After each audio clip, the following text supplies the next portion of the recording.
ছুটির দিন আসলে আমাদের কিন্তু সুন্দর সুন্দর খাবার খাইতে ইচ্ছে করে, সুন্দর সুন্দর জায়গা বেড়াতে যেতে ইচ্ছে করে এবং স্বামীর সাথে বিশেষ করে ঘুরতে ইচ্ছে করে।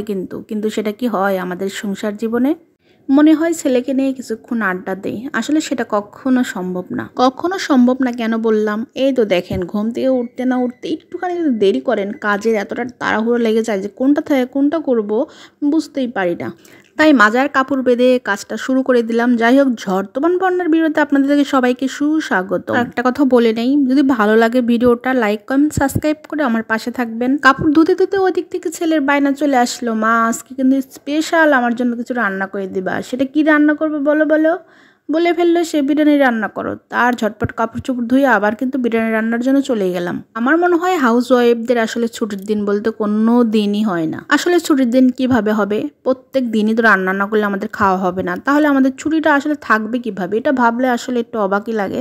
আমি কিন্তু আমার স্টাইলে বিরিয়ানিটা রান্না করতেছি। বিরিয়ানি রান্না করতে করতে গল্প করবো, সাথে থাকবে ভালো লাগলে। একটা সময় আসলে মাঝে মাঝে কাজ করতে করতে নিজের কাছেই না বিরক্ত লাগে। আসলে সারাক্ষণ ঘরে ঘরে ঘরে, আসলে ঘর থেকে আসলে না বের হলে না, তখন মনে হয় কি ঘর থেকে বের হবো না। এটা কিন্তু একটা খারাপ অভ্যাস। তাই চেষ্টা করবো আমরা সপ্তাহে 1 দিন 2 দিন একটু হলেও বাইরে যাব, সবার সাথে ঘোরাফেরা করব।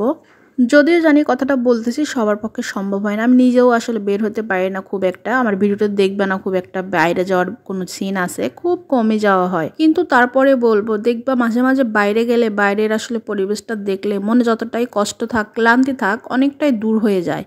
একটা সময় ছিল বাইরে যাইতে যাইতে আমি আসলে বিরক্ত হয়ে যেতাম, এখন আমার ঘরে থাকতে থাকতে আমি বিরক্ত হয়ে যাচ্ছি। আসলে আগে তো বাইরে যাইতাম কাজের জন্যই, কাজ বলতে ছেলেকে নিয়ে কোচিং স্কুল এগুলোতে দৌড়াতে হইতো। অন্যভাবে তো আসলে বেড়ানোর কখনো আমার সুযোগ ওইভাবে হয় নাই। একদম বাড়ি আর হচ্ছে ঢাকা, এই তো আমার হচ্ছে ঘোরার জায়গা ছিল। কারণ ওইভাবে খুব একটা বেড়াতে সময় পাই নাই, কারণ সে এত এত ব্যস্ত থাকতো যে কোথায় নিয়ে যাবে আমাকে জিজ্ঞাসা করতে হতো, এখানে কি বেড়ানোর জায়গা আছে, ওখানে বেড়ানোর জায়গা আছে। এই করে করে আবার কোথাও বেড়ানো হয়নি। আবার সবাই ভেবো না অভিযোগ দিচ্ছে, আসলে অভিযোগ না, একটা আবেগের জায়গা কাজ করে।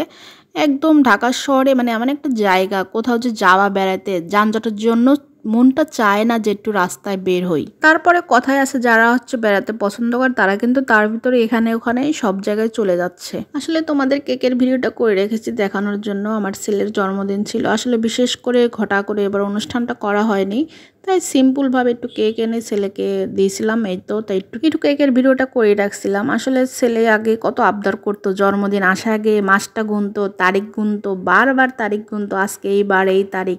এখন কিন্তু সে আর সময় পায় না, ওইটা তার ভিতরে কাজও করে না। এই জন্য বলতেছিলাম ছেলের সাথে আসলে ওইভাবে এখন আর আড্ডাও দেওয়া হয় না, কারণ পড়ার একটা ব্যস্ততা থাকেই। আর পড়াশোনা না করলে কিছু হবে না। যতটুকু পারে সে পড়াশোনা করতেছে। সবাই আমার ছেলের জন্য একটু আশীর্বাদ করবা, তার মনের আশাটা পূর্ণ করুক, একটা ভালো মানুষ একটা ভালো জীবনযাপনের জন্য তৈরি হোক। আর ছুটির দিনে সবার ঘরে কিন্তু সবাই আমরা চেষ্টা করি একটু মজার মজার রান্নাবাড়ি করার জন্য। তো চেষ্টা করলাম ছেলের ইচ্ছামতো রান্না করার জন্য। ছেলে খেয়ে প্রশংসা করেছে, আমার ভালো লেগেছে। ছেলের বাপও প্রশংসা করেছে।